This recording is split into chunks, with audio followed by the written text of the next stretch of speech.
Okay, welcome. I hope everyone had a great lunch and ready for a fantastic session today. My name's Stephen DeBerry. I'm a Henry Crown Fellow, and I realized yesterday that I've been coming here to the Aspen Institute for 20 years now. That was a shock to the system. There are a lot of things I could say about myself. I think I'm a pretty interesting person, but we have someone who is even more interesting than that. And my goal today is to be of service. So I think the highest value thing I can do is get out of the way and facilitate the conversation that we'll have with our guest today. But before I do that, I do want to make one parenthetical note that comes to mind after 2 decades of being here and after participating in every single action forum. I was a fellow before an action forum was a thing. And I noticed that the arc of these action forums is pretty similar each time. On the first day, we all arrive and we're quite polite. There are new people trying to figure out what this Aspen thing is, and people are starting to navigate by which fellowship are you in, and where do you live, and all the standard questions, and everyone's on their good behavior. And then on day 2, people start loosening up a little bit more. There's a little more hugging, maybe some crying in the sessions. Day 3, a little bit more. I'm seeing the heads nodding. You know what I'm talking about. And by the time the parting fiesta happens, all the crying has been happening. People are hugging. They're spilling drinks on each other. It's okay. It's one big happy family. And the reason I talk about that now is because my hope for this session is that we can accelerate that arc. And that after a decade and a half or whatever it's been of doing these action forums, that we cut straight to the chase scene, and that we don't stand on ceremony, and that we actually figure out sooner this week how to love each other, and how to support each other, and how to do the work together. That's the goal.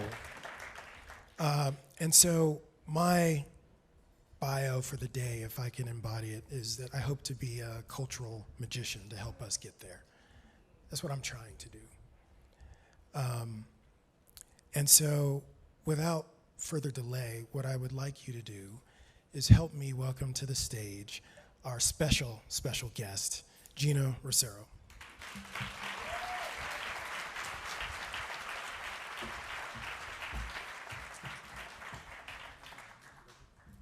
Magic, wow. Let's do magic. Hello. Hi, everyone. It only takes 40 minutes to start a revolution. And they gave us 45. So let's see what we can make happen. Michael Hebb called me, I don't know, a few weeks ago and asked me if I would interview Gina, and instantly I was like, yeah, let's ride. So I want to help introduce Gina. She's a Filipino-born fashion model. She is a TED speaker. She is the founder of Gender Proud. She's a transgender advocate. Things I didn't learn some until today. She's an Emmy award-winning producer. She is a Glamour Woman of the Year. What? She is a Playboy Playmate of the Year. What? I know, right? Keep going. She's spoken at the United Nations headquarters, the World Economic Forum, the White House, so much more. But most importantly, to me, Gina is my friend and a person that I love dearly. So Gina, welcome. Really happy to have you.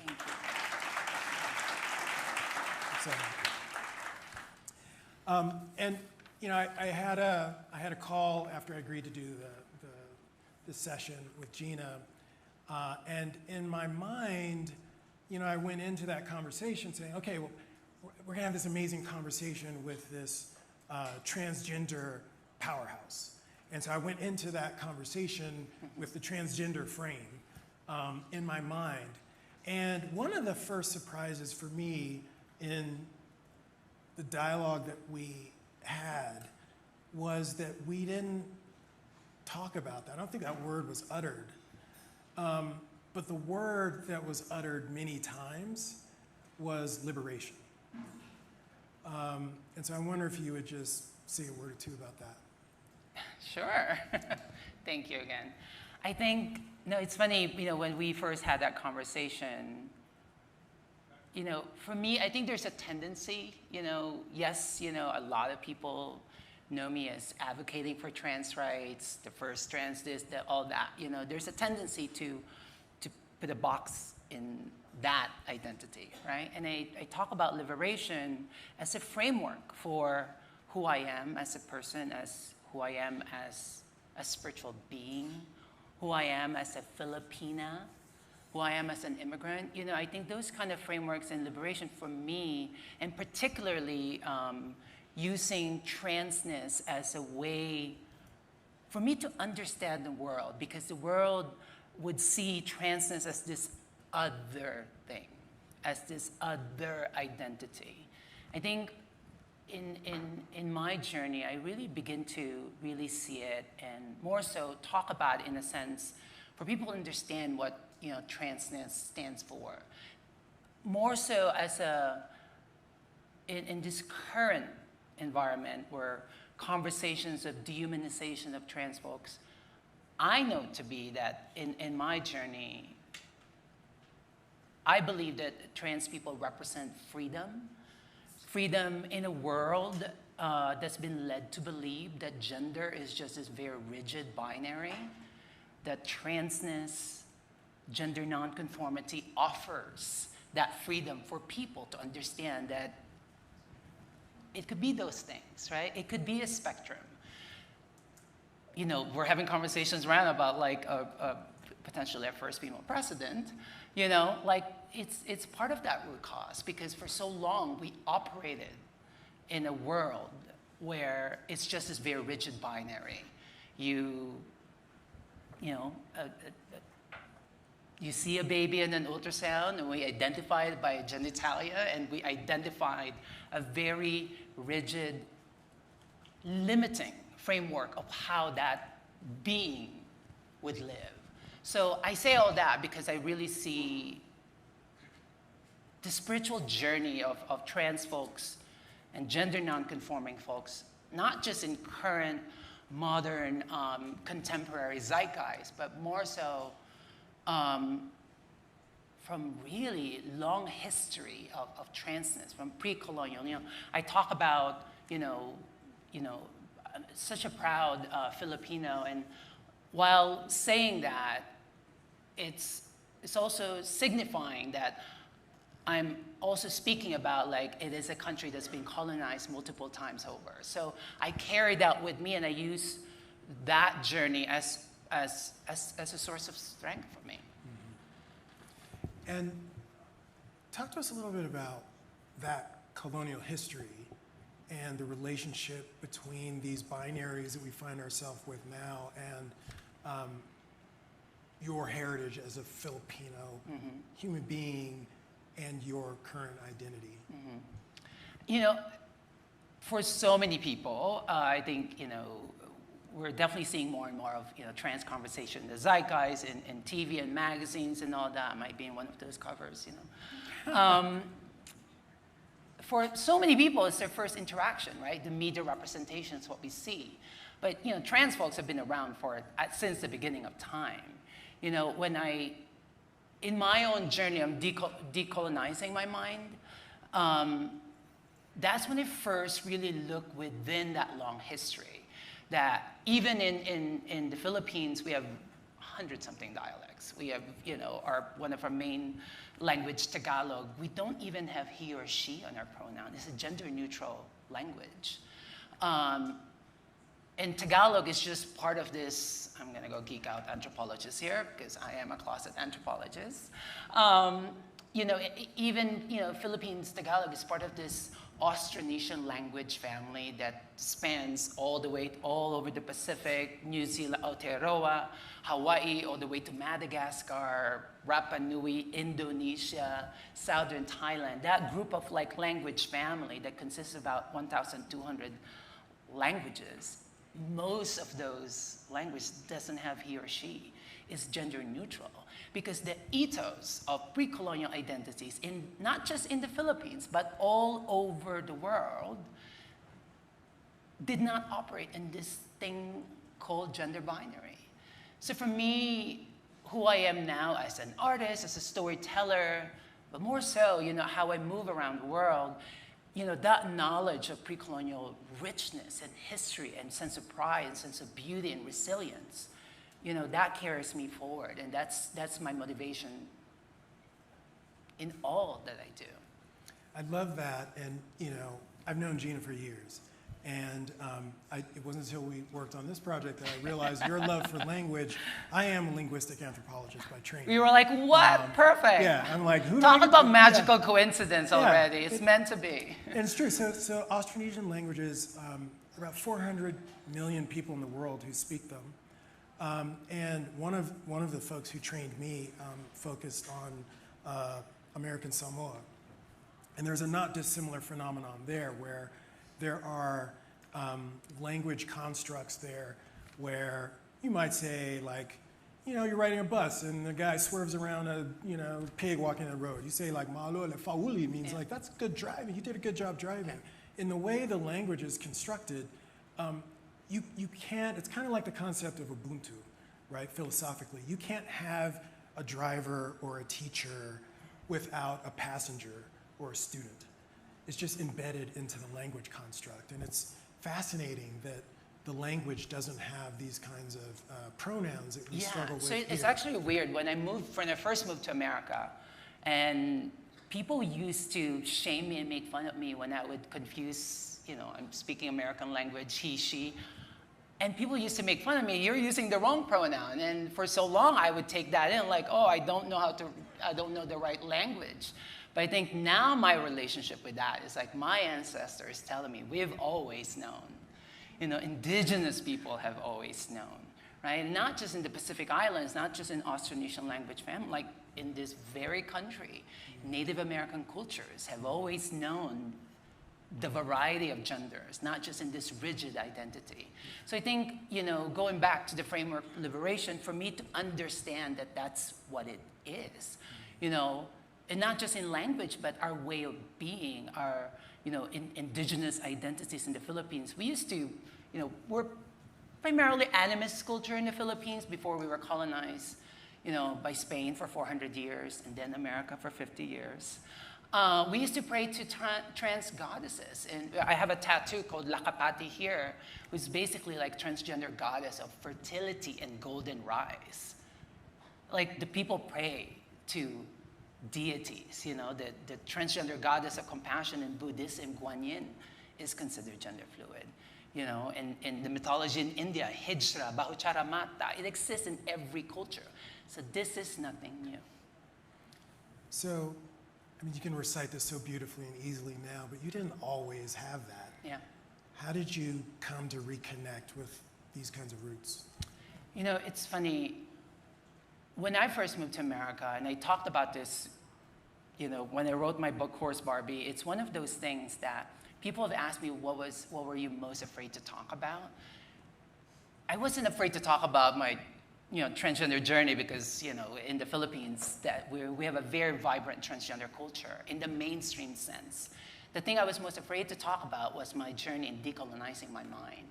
Because I felt like if I start talking about it, I feel like I'm more so directly challenging my mom, my grandmother, my auntie. It's that kind of knowledge that they were taught. To challenge that is the big disrespect.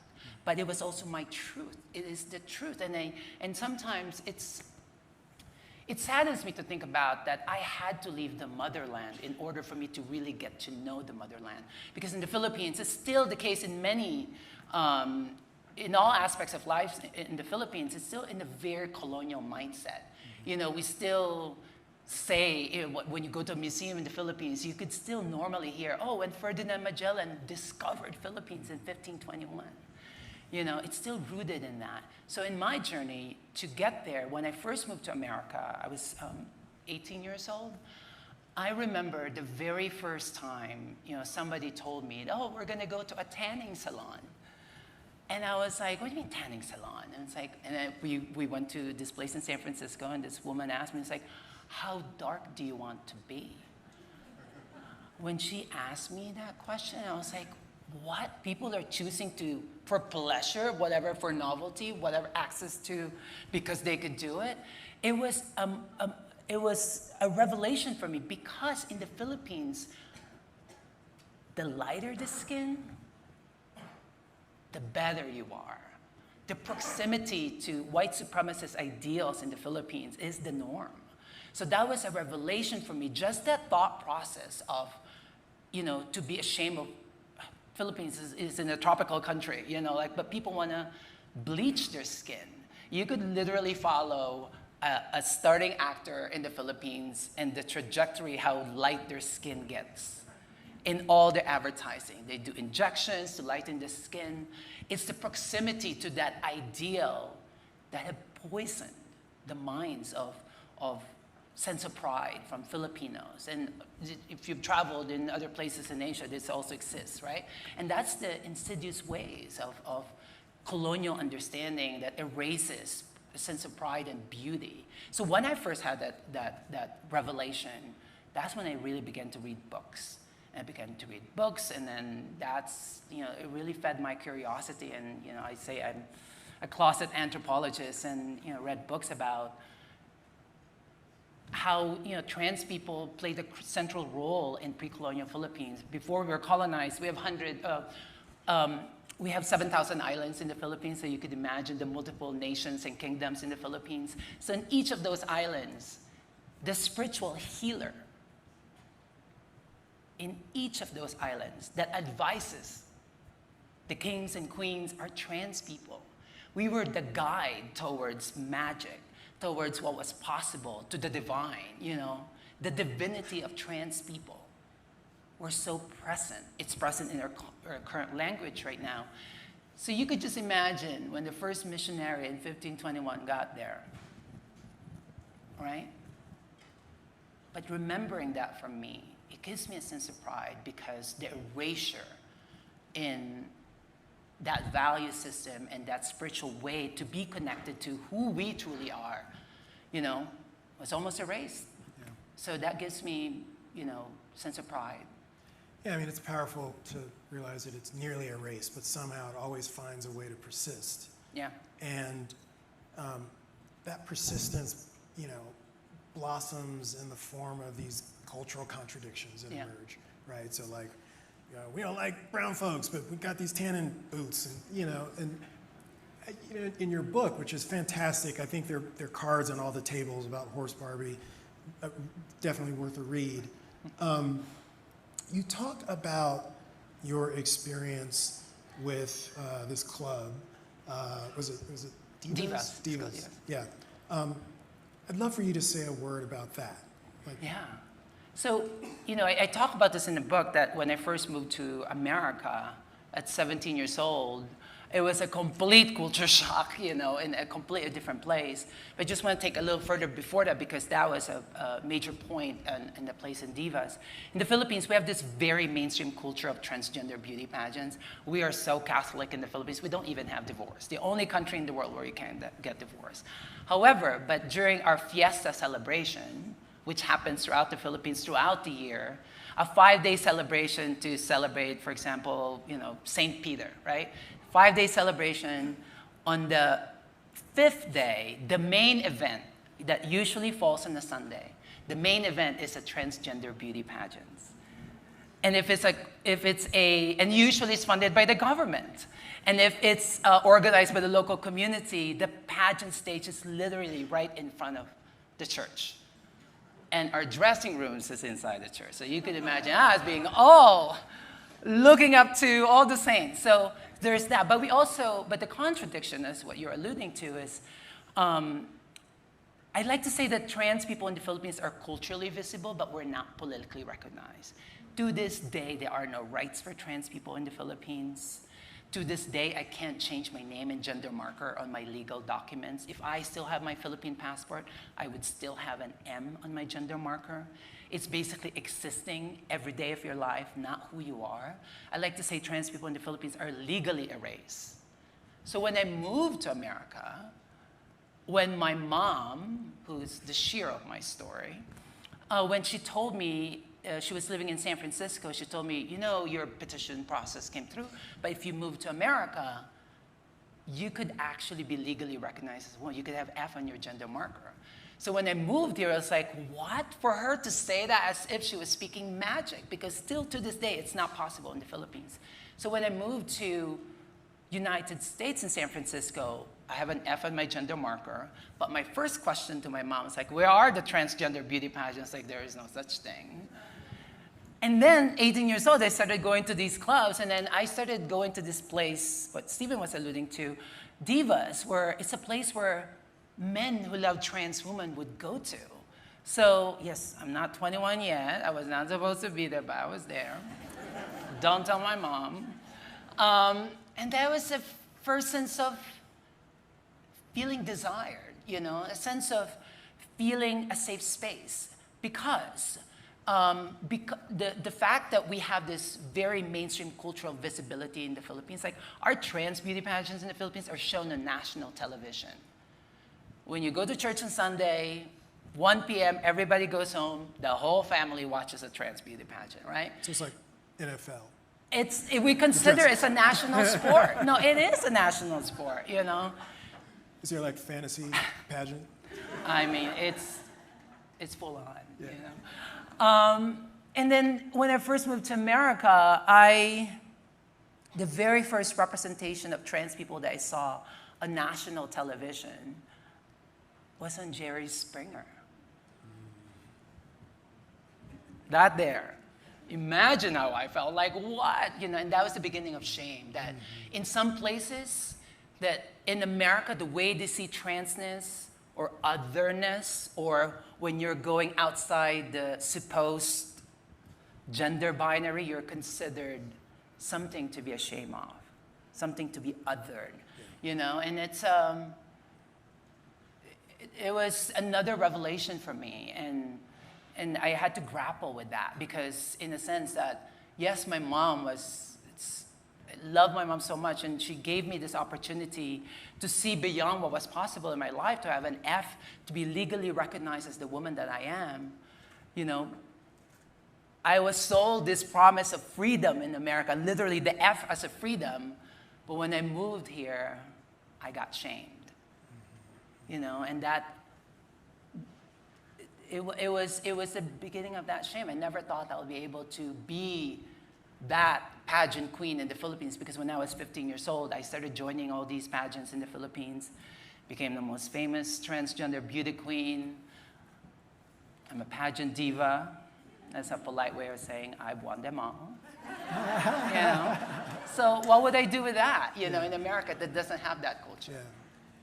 Yeah. You know, it's troubling to say the least, you know, the way that we hold that kind of space. And you use this word shame, which is so powerful.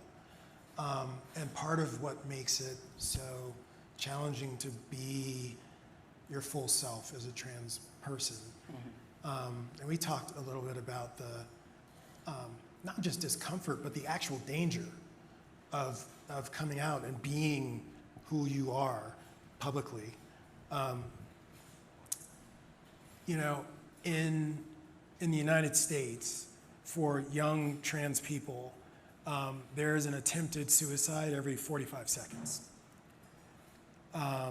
So I'm not sure how many young people we have in the youth program. Is it probably, I don't know, 50-ish? Something like that? 90? Okay, imagine if half of them, many of them are not here. We love all of them. These are our kids. Imagine if half of them just didn't come back after this session. That's what's happening right now. And so we've got to figure out how to hold all of our kids because they are our kids, and none of them are disposable. So, I mean, those are seemingly insurmountable forces against you being who you are.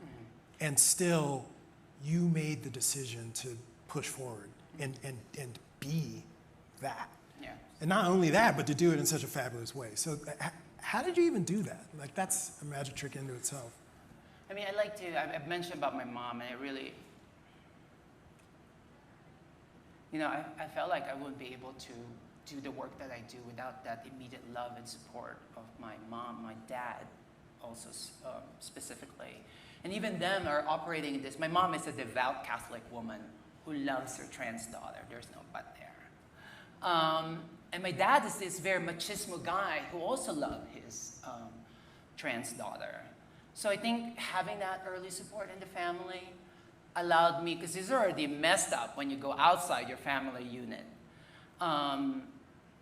So to have that initial support and love that allowed me to be who I am. I was also the baby in the family, so maybe they allowed me to do whatever I want.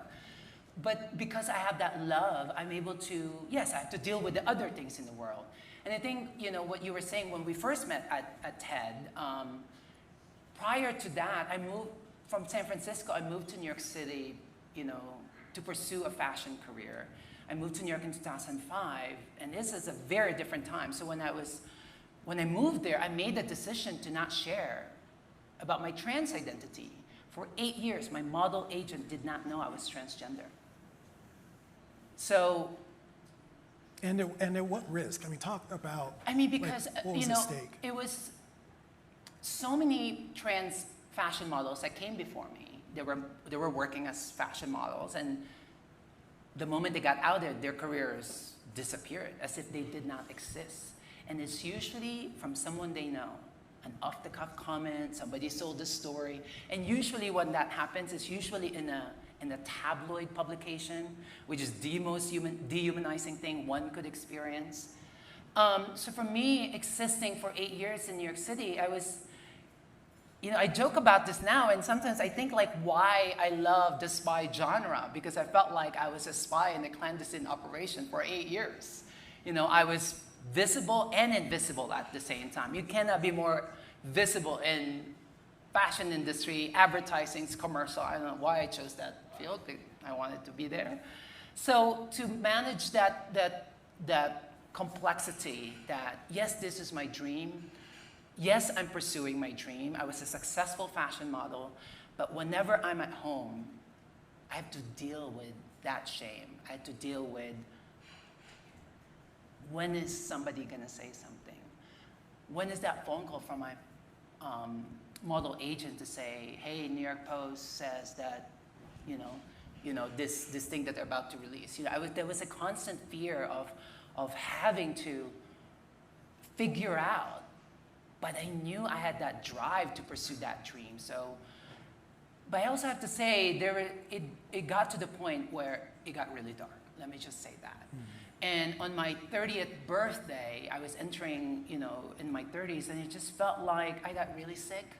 I had intense eczema all over my body that at one point my dermatologist thought I had scabies.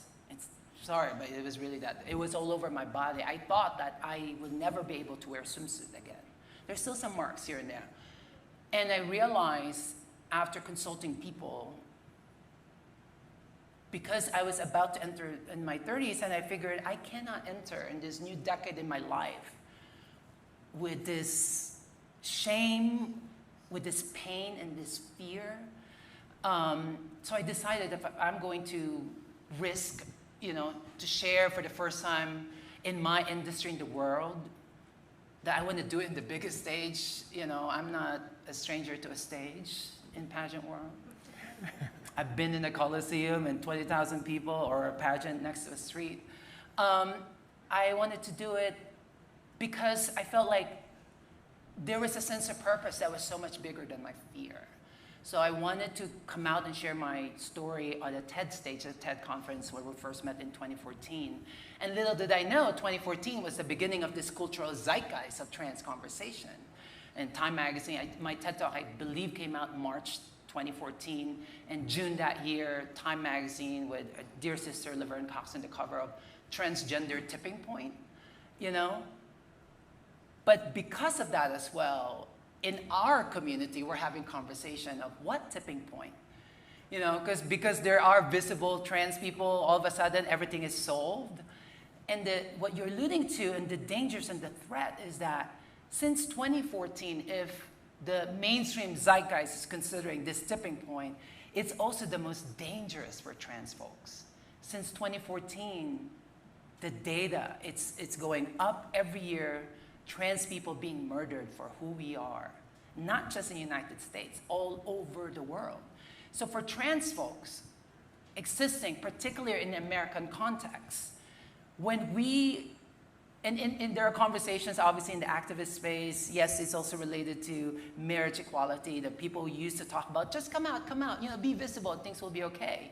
For trans and gender nonconforming folks, aggravated even more so if you're a trans person of color, when we decide to be who we are, we usually get killed. We usually experience violence. So what does that do?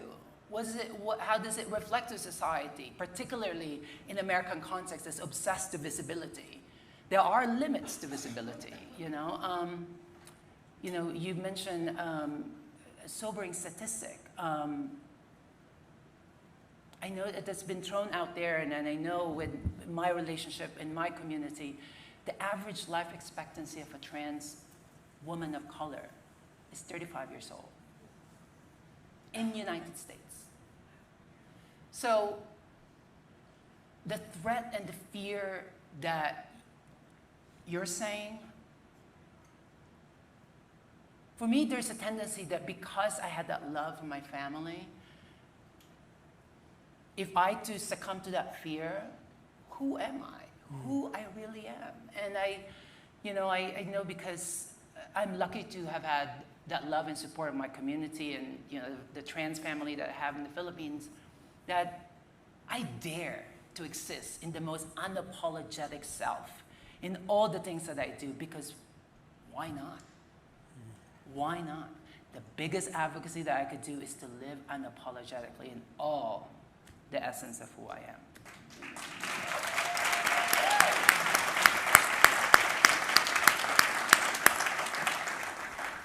I love that. What is that about, the fear? What are people afraid of?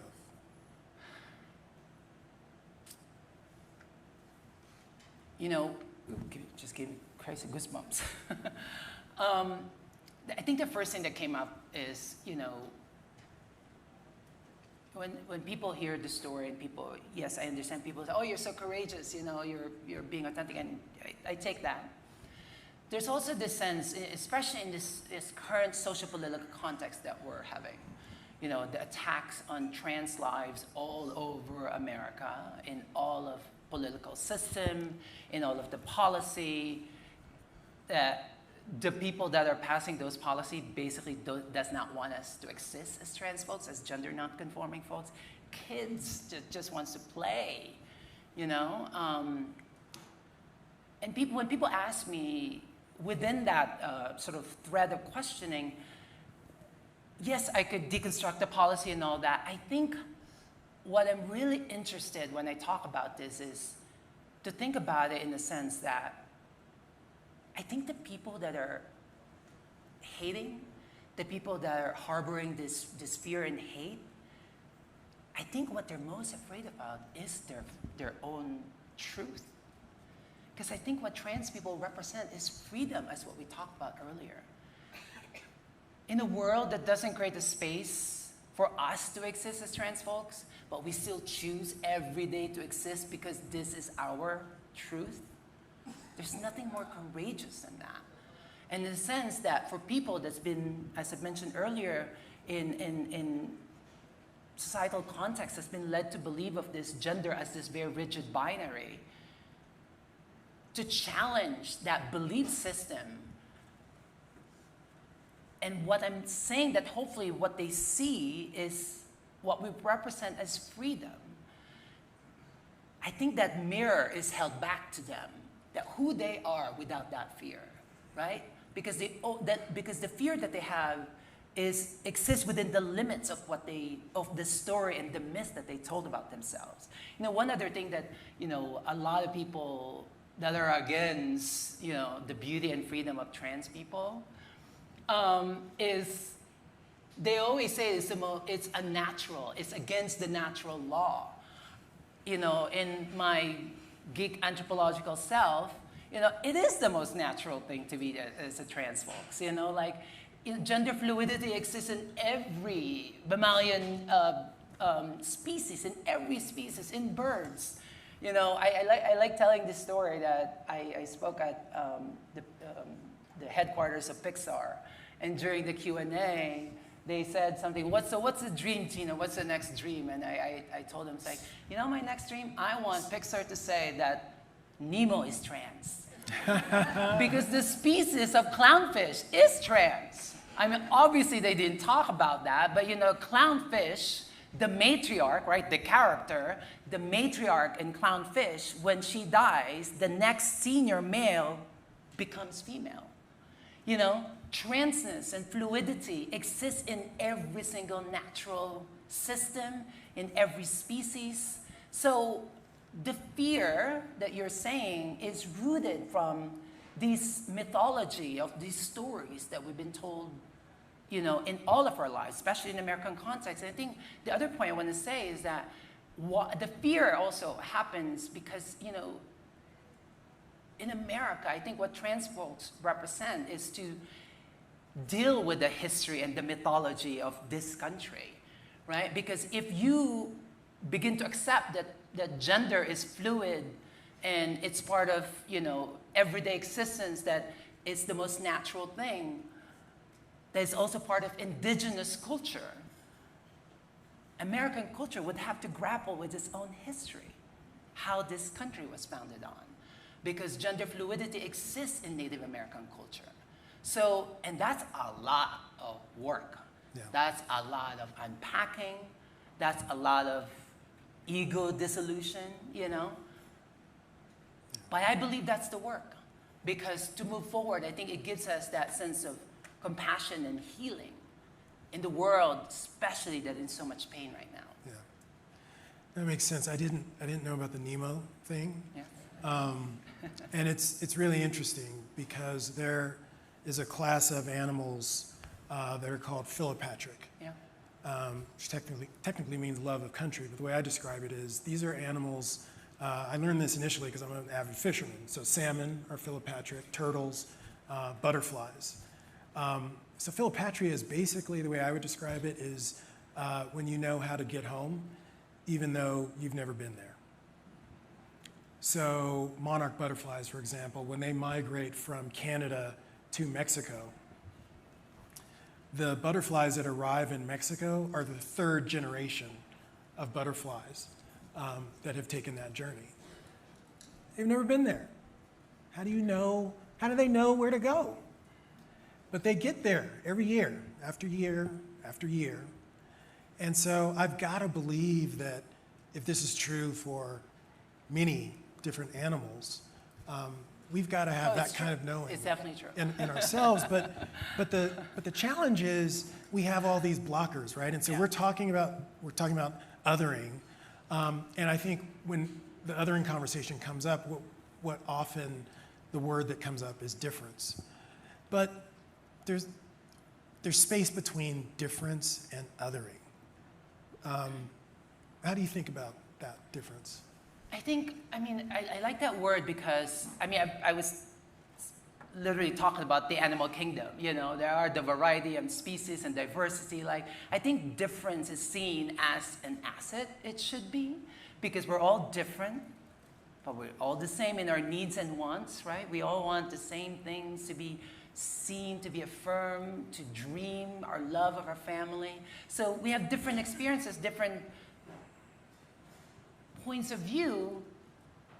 I think the othering, there's a different power in that. And it's about the gaze on who's using that word and how that gets projected out into the world. in our own spheres of life.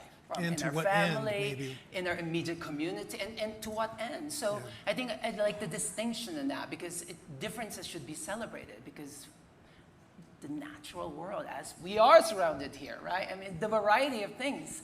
And I think gender identity and gender fluidity is connected to that.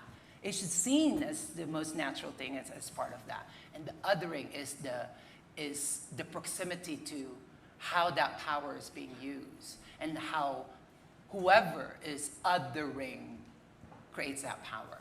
Yeah. And that power, I said sad. The othering, it's as simple as that for I mean, it seems like it's a mechanism to stoke fear in an attempt to consolidate power. So I think about which makes it easier to activate in marginalized and particularly smaller populations. I think about the population of Jews in Nazi Germany. About 1% of the population in Germany at the time. I think about the population of our trans population in the US right now. I'm not sure what it looks like globally, but in the US, it's about 1%. So it's the ones that we know of. Yeah, that's right. Yeah. But it makes it an easier target to stoke fear in others and consolidate power. And so, maybe the antidote to that is what you've exhibited, which is the courage to be yourself. So I want to do a little experiment here. I haven't done this one before, but I want you all to see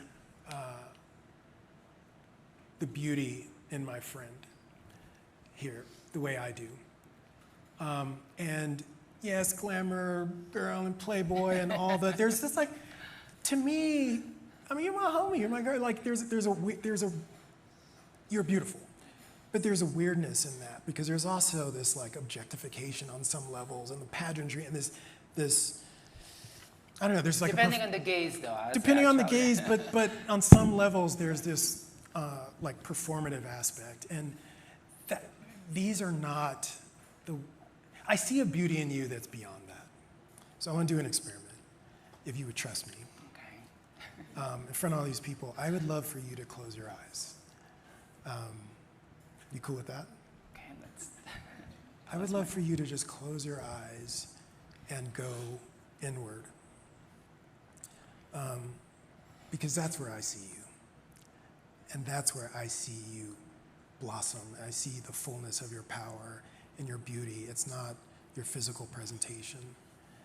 And what I want to be is you're a model. I want you to model your emotional self. I want you to model the power that got you to the place where, despite all of the risks and challenges and ridicule, you still knew how to get home, even though you hadn't been there yet. You found the way to get there. I want you to model that.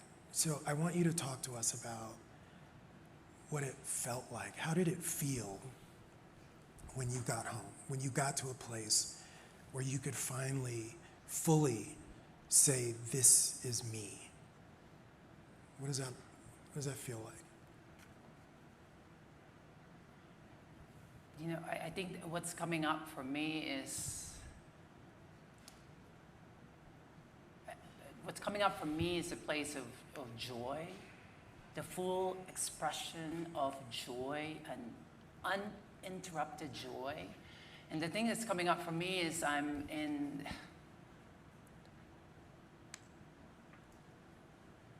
a music festival in the woods. I'm late, surrounded, I'm imagining sunset glimmering in the water, and I'm dancing, sweating. Just the smile that's all the way up to my ear, and that's what's happening. What does it feel like in your body? It feels this sense of everything is possible. It's a sense of when I'm dancing, when I'm in the music festival, I feel healed. And carrying the things that I've been through. And because we talk about, like, somehow what's coming up is my pre-colonial indigenous ancestors, you know, talking to me. I'm probably also under some psychedelics, you know. And to access that spiritual realm while I'm dancing, I feel like I'm talking to my pre-colonial indigenous ancestors and telling me that you're good, you're enough, you know. This spiritual conversation that we're having is, it keep doing it, keep remembering it, because, you know, when I would feel that uncontrollable emotion of dancing, my hand is up, you know, dancing, I'm sweating. I just want to continue that, because I think that's a place where, despite all the things that I've gone through, joy for me, the fullness of it, is my way forward. Yeah, thank you.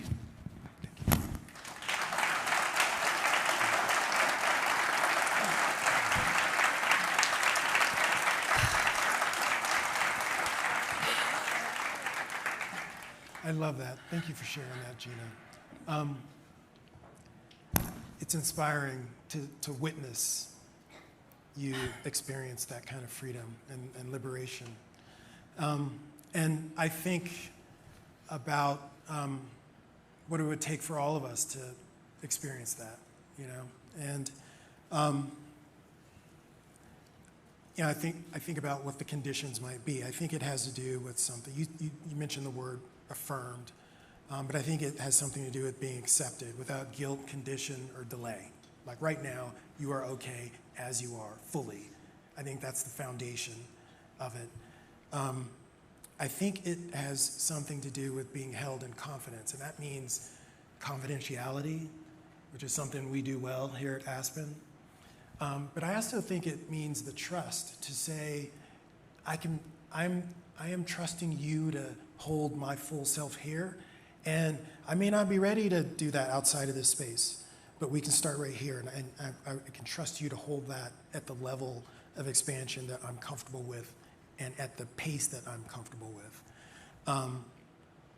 And finally, that the people with whom you share in that way are an accomplice to your journey. And so that means that when you share, I don't try to steer you, that's your job. When you share, what I do is I get behind and push. And you know, it's a work in progress as a thought, but I just wonder if those are the conditions that could get us all there. And if they're not, what do they need to be so that we can all get there? And I especially wonder, going back to what I was saying at the beginning about trying to accelerate the arc that we find ourselves on at these action forums, how do we get there? How do we get to the full appreciation and acceptance of self? Not Thursday night, but tonight. Because I think that would be a revolution for this community. And I think that's, you know, it's a fractal that would repeat out into the world. So I'm gonna do one more experiment. I know we're over time by some seconds. It just says 0, so we got time. But I want to do one more experiment, if you all would indulge me. And that is, I want to invite you to a quick little journey into yourselves as well. And if you're comfortable, I would love it if you would just close your eyes for a second, everybody. And I think I'm the only one, except for the 3 of y'all over there, that has their eyes open. And so I think you can feel safe. And what I want to do is invite you, like Gina just modeled for us, to go into yourself. And the question is, where's your space of unbridled acceptance? What's the corner of you that you've been holding back? You don't bring into the seminar room. Maybe you don't talk to your family about. Maybe you're not fully honest with yourself about facing. And I wonder if you could just open the space to that corner of yourself and feel some warmth in that space. Experience some light in that space. And feel the joy of that complete, unedited embrace of who you are.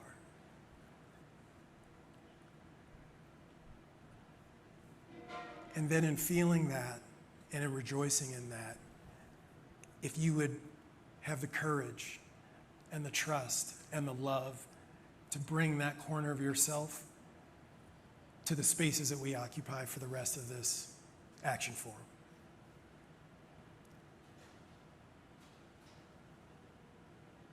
Come on back. Thank you. Please join me in welcoming, thanking Gina for being such a great leader for us. Yeah.